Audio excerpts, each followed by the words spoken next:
Welcome to Sardar TV. Sardar TV ప్రేక్షకులకు నమస్కారం. అందరికీ నమస్కారం. నేను ఈరోజు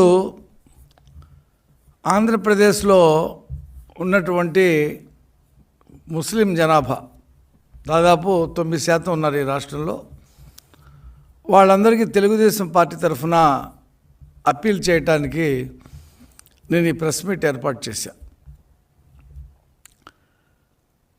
వైసీపీ జగన్మోహన్ రెడ్డి గారి పార్టీ ఇవాళ ఎన్నికల సంగ్రామంలో అది బాగా వెనకబడిపోయింది. ఓటమి తప్పదు అనేటువంటి పరిస్థితుల్లో జగన్మోహన్ రెడ్డి వచ్చి రకరకాల కుట్రలకి ఎత్తుగళ్ళకి తెరలేపాడు, అనేకం చేస్తూ ఉన్నాడు. అందులో ముఖ్యంగా ముస్లిం మైనార్టీలని భయపెట్టడానికి, వాళ్ళని మభ్యపెట్టడానికి అనేక రకాల ప్రయత్నాలు చేస్తూ ఉన్నాడు. అందులో ఏంటంటే తెలుగుదేశం పార్టీ భారతీయ జనతా పార్టీతో పొత్తు పెట్టుకుంది. భారతీయ జనతా పార్టీతో పొత్తు పెట్టుకోవడం వల్ల ఈ రాష్ట్రంలో క్రిస్టియన్లకి ముస్లింలకి చాలా నష్టం జరగబోతూ ఉంది. కొన్ని వీడియోల్లో అయితే చర్చిలు పడగొట్టేస్తారని, మసీదులు పడగొట్టేస్తారని, ఉత్తర భారతదేశం ఇలా చేశారని వీడియోలు తిప్పుతూ ఉన్నారు. నేను అడుగుతూ ఉన్నా జగన్మోహన్ రెడ్డికి, తెలుగుదేశం పార్టీ మొదటిసారిగా భారతీయ జనతా పార్టీతో పొత్తు పెట్టుకోలే. గతంలో అనేకసార్లు పొత్తులో ఉన్నారు.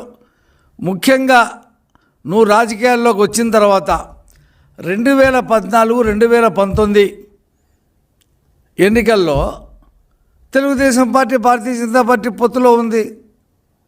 మేము కేంద్రంలో ఎన్డీఏలో 2 మంత్రులు తీసుకున్నాం, రాష్ట్రంలో 2 మంత్రులు వాళ్ళకి ఇచ్చాం.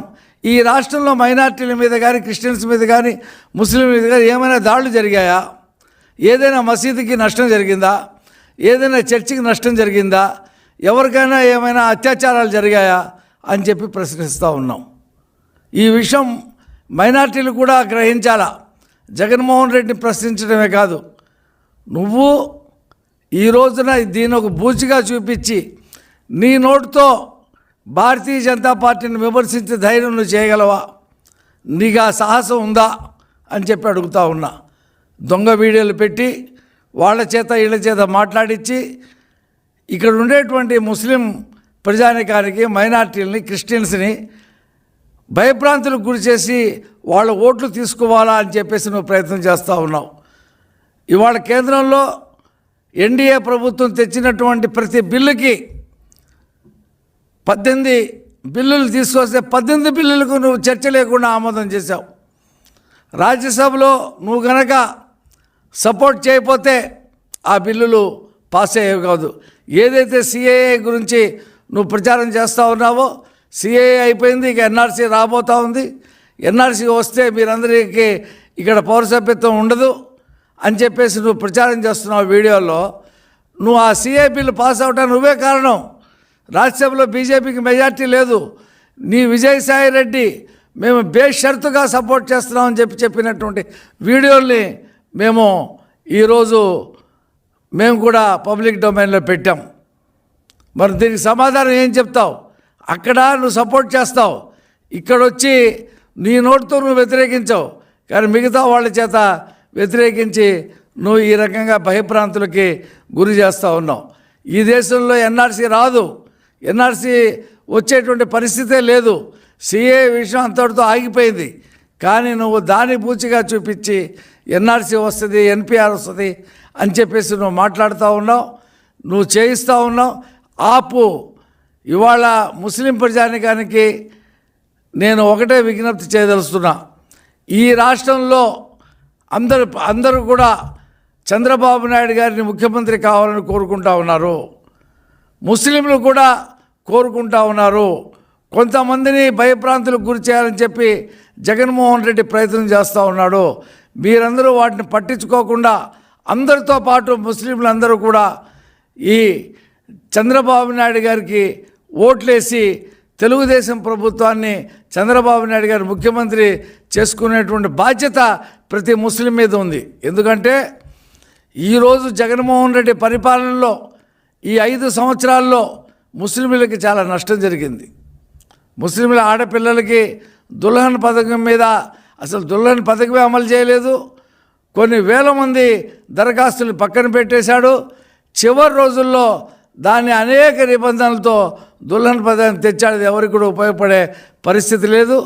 అలాగే దుకాన్ లేదు, మకాన్ లేదు, ₹1 ఆర్థిక సాయం చేసింది లేదు.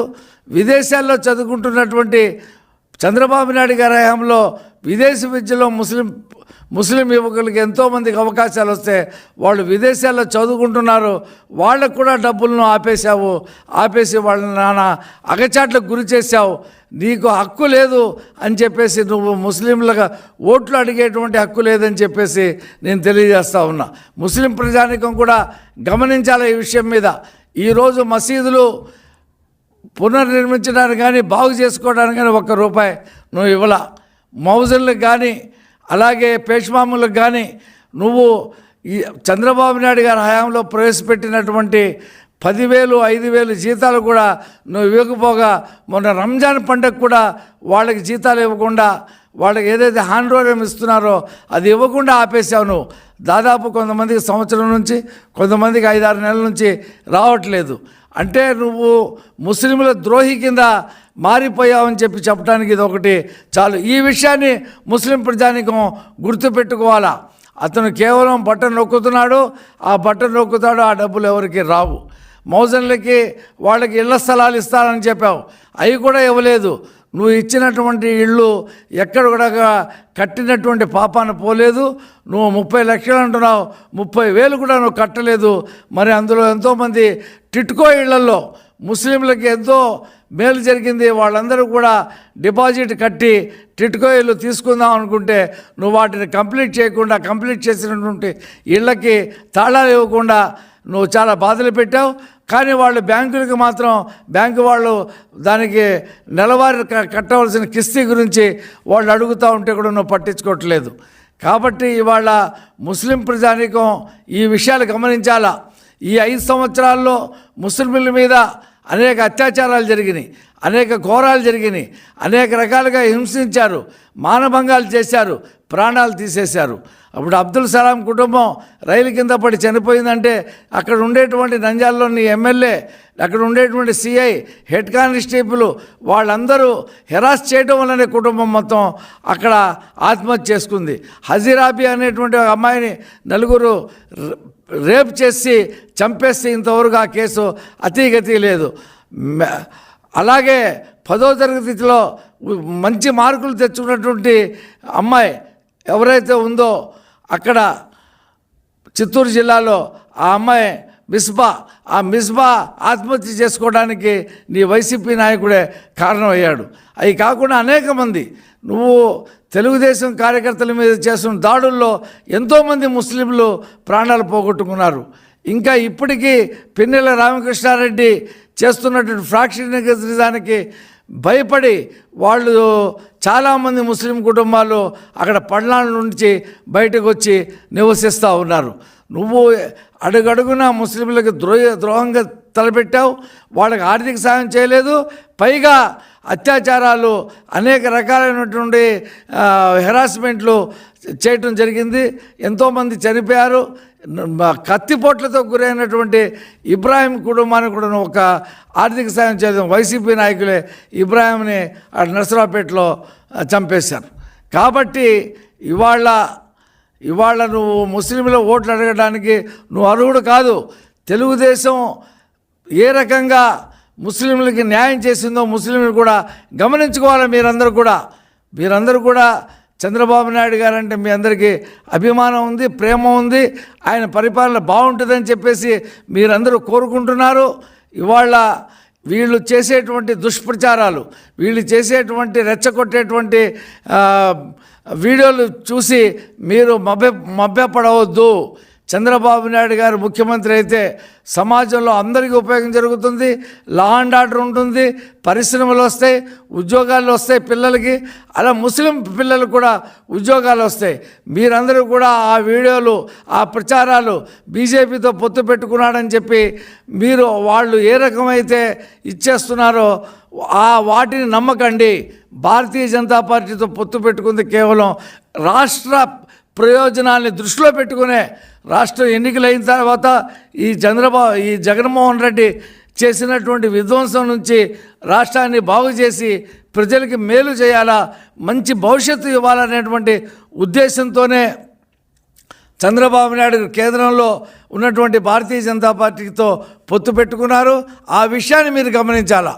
అదే తప్పితే ఈ ఆంధ్రప్రదేశ్లో ముస్లిం ప్రజానీకం ఎంతోమంది, దాదాపు 65-70% మంది కూలీ నాలి చేసుకునేవాళ్ళు, అలాగే చేతి వృత్తులు చేసుకునేవాళ్ళు. వాళ్ళందరూ కూడా జగన్మోహన్ రెడ్డి వచ్చిన తర్వాత ఇసుక ఆపేయటం వల్ల 30 రంగాల్లో ఉన్నటువంటి ప్రజలకి పని లేకుండా పోయింది. అందులో ముస్లిం జనాభా కూడా 50% ఉన్నారు. 50% ముస్లింలు ఆర్థికంగా ఎంతో అల్లాడిపోతూ ఉన్నారు.